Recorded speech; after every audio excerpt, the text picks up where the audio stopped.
Bismillahirrahmanirrahim. Assalamualaikum warahmatullahi wabarakatuh.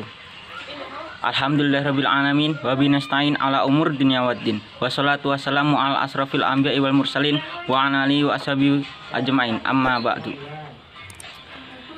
Yang terhormat Bapak Dr. Haji Hasani Ahmad Said, MA, dan teman-teman yang saya banggakan.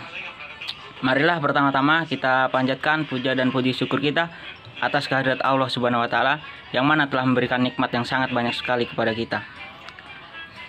Yang kedua, tak lupa salawat serta salam marilah kita junjungkan kepada Habibina wa Syafi'ina wa Maulana Muhammad sallallahu alaihi wasallam.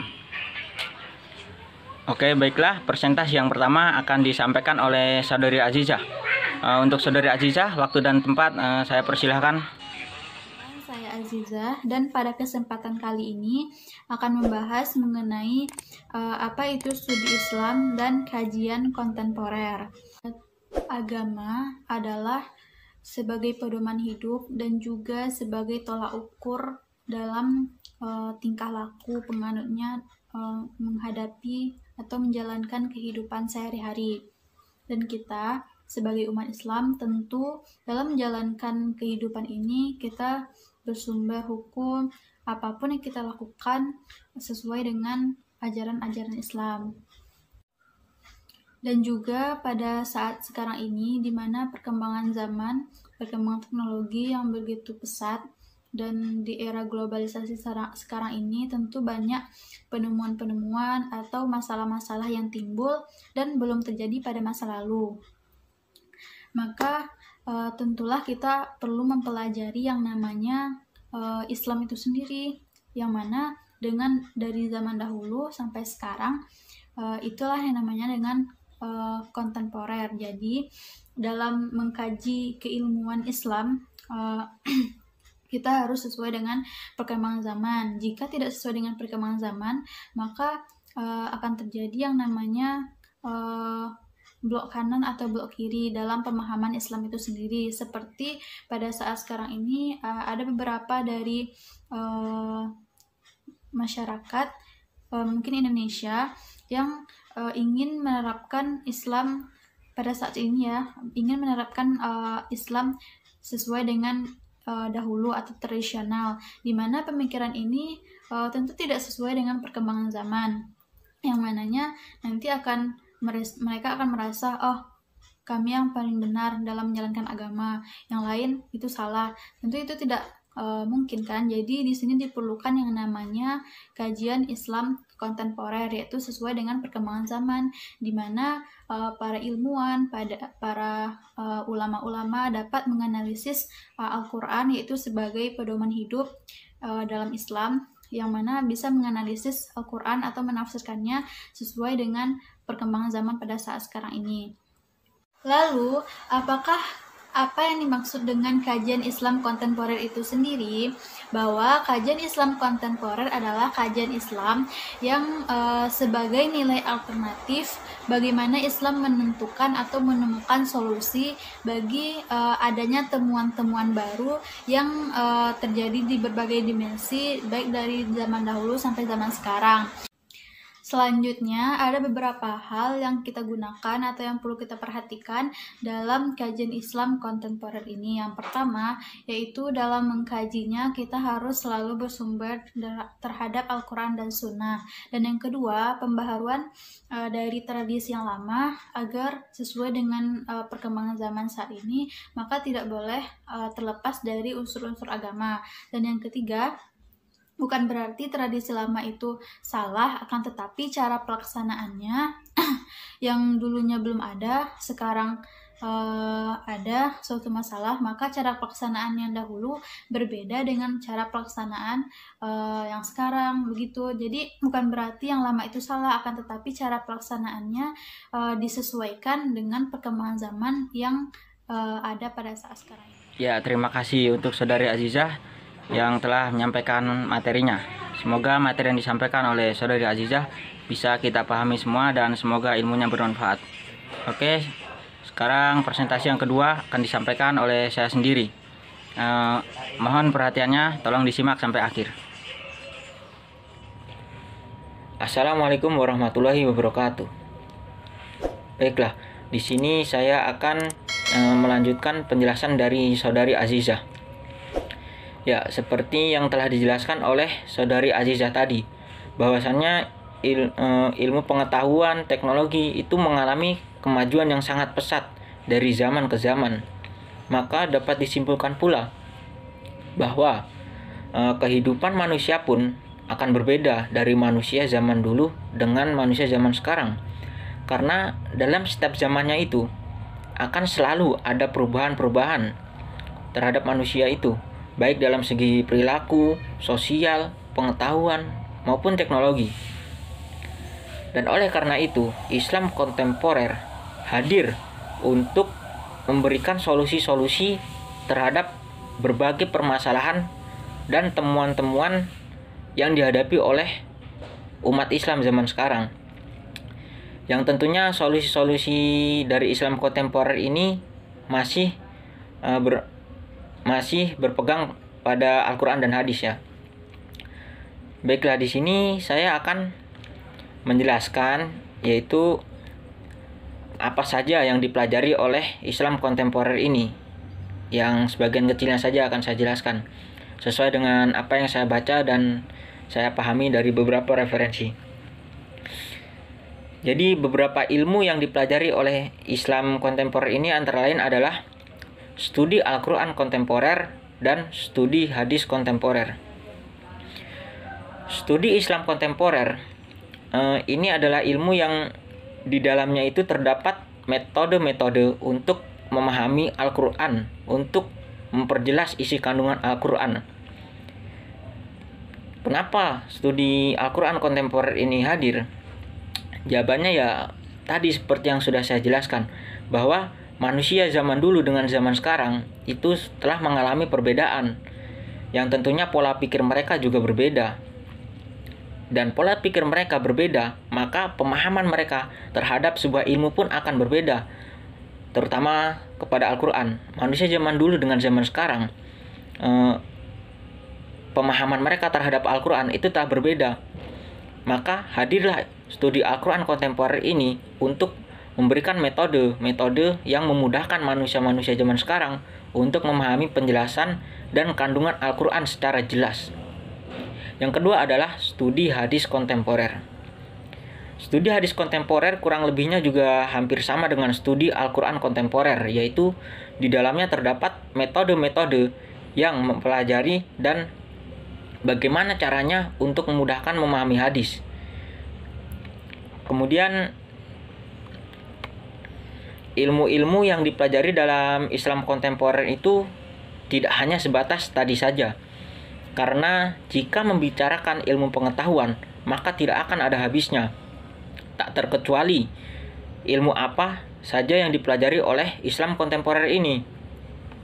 Maka saya hanya membahas sebagian kecilnya saja, karena cakupan ilmu yang terdapat dalam Islam kontemporer itu masih sangatlah luas. Masih sangat banyak sekali ilmu yang dipelajari dalam Islam kontemporer. Tapi saya hanya memberikan 2 contoh tadi saja. Karena selain 2 ilmu yang saya bahas tadi, masih ada berbagai ilmu lagi, seperti ilmu fikih yang di dalamnya terdapat banyak hukum-hukum yang menjelaskan aturan-aturan dari aspek kehidupan manusia itu, baik zaman dulu maupun zaman sekarang. Selain fikih, masih banyak ilmu lagi seperti ekonomi syariah, hukum, sosiologi, politik, dan masih banyak lagi ilmu-ilmu yang dibahas oleh Islam kontemporer ini. Tapi di sini saya rasa cukup hanya dengan contoh penjelasan tadi ya. Baiklah, kurang lebihnya mohon maaf, saya rasa cukup sampai di sini. Jika ada kesalahan mohon dikoreksi. Kurang lebihnya mohon maaf. Wassalamualaikum warahmatullahi wabarakatuh. Baik, semoga apa yang saya sampaikan tadi bisa bermanfaat untuk kita semua ya. Oke, kita lanjut ke presentasi yang ketiga. Akan dilanjutkan oleh Saudari Afifah. Saudari Afifah, waktu dan tempat saya persilahkan. Assalamualaikum warahmatullahi wabarakatuh. Perkenalkan, saya Afifah Rizky Zahra. Di sini saya akan melanjutkan materi mengenai tokoh dan gagasan dalam kajian kontemporer. Yang pertama, ada Nasr Hamid Abu Zaid. Dalam pandangan Abu Zaid, Al-Quran hanyalah fenomena sejarah yang tunduk pada peraturan sejarah. Abu Zaid juga memandang Al-Quran sebatas teks linguistik yang tidak dapat melepaskan dirinya dari Al-Quran, dari aturan bahasa Arab yang dipengaruhi oleh keadaan kebudayaan yang melengkapinya. Dengan demikian, pemaknaannya selalu tunduk pada latar belakang zaman, ruang historis, dan juga latar belakang sosialnya. Ringkasnya, pandangan Abu Zaid tentang Al-Quran, kenisbian tafsir, dan pemikiran keagamaan dapat dirangkum secara turut, yaitu memberikan definisi dikotomis antara agama dan pemikiran keagamaan yang berbeda total antara satu dengan yang lainnya, meragukan satu persatu kedudukan agama dan pemikiran keagamaan yang didefinisikan secara dikotomis. Agama yang dimaknai sekedar kumpulan teks suci, kemudian direlatifkan eksistensi kemutlakannya. Teks yang mutlak dan suci dalam hal ini adalah Al-Quran, hanyalah yang berada di Lauhul Mahfuz.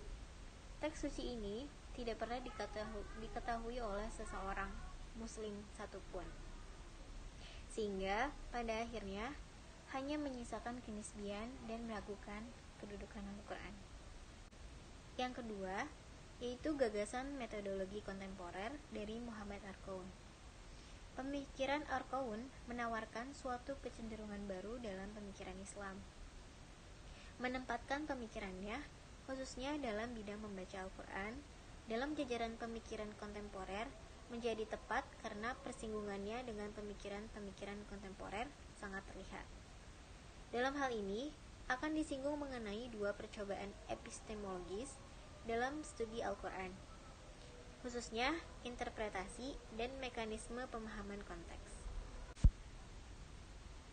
Yang pertama, mencoba mengetengahkan teori-teori modern sebagai sebuah perspektif baru dalam mendekati Al-Quran, sedangkan kontribusi praksisnya akan memudahkan para pengkaji Al-Quran memetakan konteks dalam interpretasi Al-Quran. Dengan demikian, Arqaun sangat kentara dipengaruhi oleh gerakan atau post-strukturalis Prancis. Metode historisisme yang dipakai Arqaun adalah formulasi ilmu-ilmu sosial Barat modern hasil ciptaan para pemikir atau post-strukturalis Prancis. Aturan-aturan metode Arqaun yang hendak diterapkannya kepada Al-Quran terdiri dari dua kerangka besar, yaitu yang pertama, mengangkat makna dari apa yang dapat disebut dengan secara doktrin dalam Islam, yang menundukkan teks Al-Quran dan semua teks yang sepanjang sejarah pemikiran Islam telah berusaha menjelaskannya, yaitu tafsir dan semua literatur yang ada kaitannya dengan Al-Quran, baik secara langsung maupun tidak langsung. Yang kedua, menetapkan suatu kriteriologi yang di dalamnya akan dianalisis motif-motif yang dapat dikemukakan oleh kecerdasan masa kini, baik untuk menolak maupun untuk mempertahankan konsep-konsep yang telah dipelajari. Dalam mengangkat makna dari Al-Quran, hal yang paling pertama dijauhi oleh Arqaun adalah pretensi untuk menetapkan makna sebenarnya dari Al-Quran.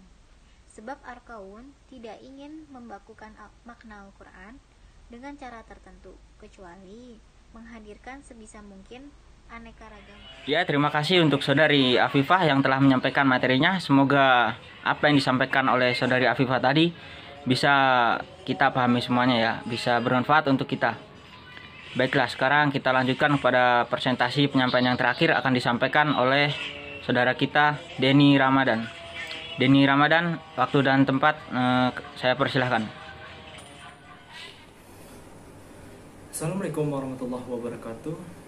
Perkenalkan, nama saya Denny Ramadan. Saya akan melanjutkan pembahasan dari saudari Afifah.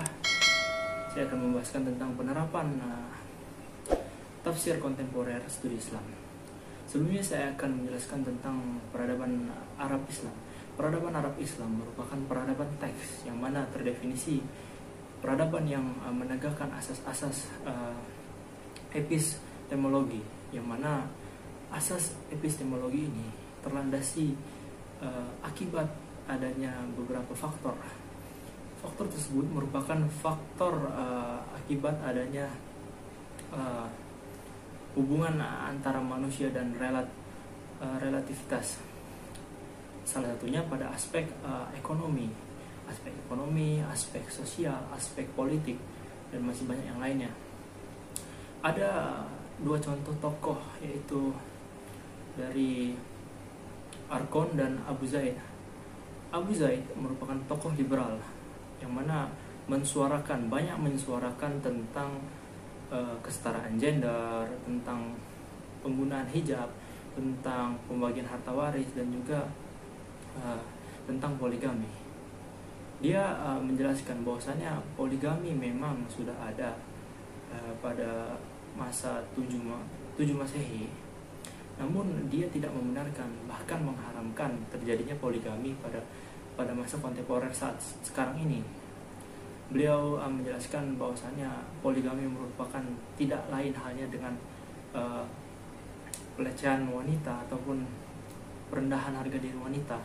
Lalu beliau membahas tentang penggunaan hijab. Bagi Abu Zaid, penggunaan hijab merupakan tidak lain dengan mengekang ataupun memenjarahi hak-hak wanita, menjarai hak sosial, memenjarahi juga ataupun mengekang dari aspek-aspek kebebasan seorang wanita. Lalu beliau juga membahas tentang yang namanya pembagian harta waris. Pada masa 7 Masehi, orang-orang masih menerapkan sistem patriarkis ataupun harta waris dibagi seluruhnya kepada pihak pria, karena pihak prialah yang berhak mendapatkan seluruhnya. Namun pada era kontemporer saat ini, Islam merubah pandangan tersebut, bahwasanya wanita berhak mendapatkan sedikit bagian dari harta warisan yang ditinggalkan. Lalu ada tokoh selanjutnya, yaitu Arkon. Arkon banyak meminjam konsep-konsep kaum post strukturalisme itu, kemudian diterapkannya ke dalam wilayah kajian Islam. Konsep-konsep seperti korpus, epistema, wacana, dekonstruksi, mitos, logonsentrisme akan ada bukti bahwa Arkon memang dimatangkan dalam kancah pergulatannya dengan strukturalisme. Maka demikianlah para tokoh menerapkan sistem kontemporer pada saat ini pada aspek studi Islam. Banyak yang menerapkan hal itu, mungkin pada hukum waris, pernikahan, kesetaraan gender, baik pemakaian hijab dan yang lainnya. Mungkin sekian dari saya, kurang lebihnya mohon maaf. Wassalamualaikum warahmatullahi wabarakatuh. Baiklah, terima kasih kepada Saudara Denny Ramadan yang telah menyampaikan materinya. Semoga materi yang disampaikan oleh Saudara Denny Ramadan tadi bisa kita pahami semuanya ya. Semoga bermanfaat ilmunya. Baiklah, kita sekarang sudah sampai pada penghujung presentasi, yaitu penutup. Semoga apa yang disampaikan oleh kelompok kami, yaitu kelompok 9, bisa dipahami oleh semuanya, dan semoga materi yang kami sampaikan bisa bermanfaat. Bila ada kesalahan kami mohon maaf, mohon dikoreksi semuanya. Akhirul kalam, wabillahi taufiq wal hidayah. Wassalamualaikum warahmatullahi wabarakatuh.